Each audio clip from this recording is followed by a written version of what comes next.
তিন জায়গায় প্রয়োজনে মিথ্যা বলা যায়।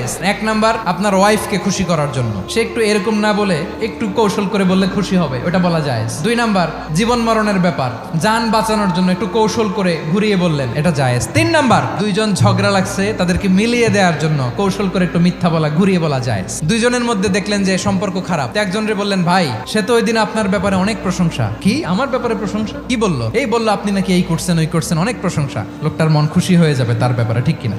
আবার তার সাথে যার ঝগড়া, ওরে যে বলুন, ভাই ওই দিন তো সে আপনার অনেক অ্যাপ্রিসিয়েশন করলো, অনেক, সে তো অবাক, কি রে বলে কি? এই যে দুইজনের ব্যাপারে দুইজনের একটু ভালো ভালো কথা বলে দিচ্ছেন, একদিন দেখবেন রাস্তা দিয়ে হাঁটার সময় একে অপরকে সালাম দিয়ে ফেলছে, সালাম দিয়ে বুকে জড়ায় ধরছে, আছে না নাই? আবার মিলমিশ হয়ে গেছে। কিন্তু আমাদের স্বভাব হইলো, দুই প্রতিবেশী যদি একসাথে বসে একসাথে হাঁটে, দূর থেকে দেখলে আমাদের জলে, আছে না নাই? ঘটনা কি? এই দুইটার মধ্যে এত মিল কে? এই দুইটার মধ্যে গিরিঙ্গি লাগানো যায় কিভাবে? আল্লাহর কাছে তওবা করেন, এই মানসিকতার যেন আমরা না হয়, আমরা মিলিয়ে দিব।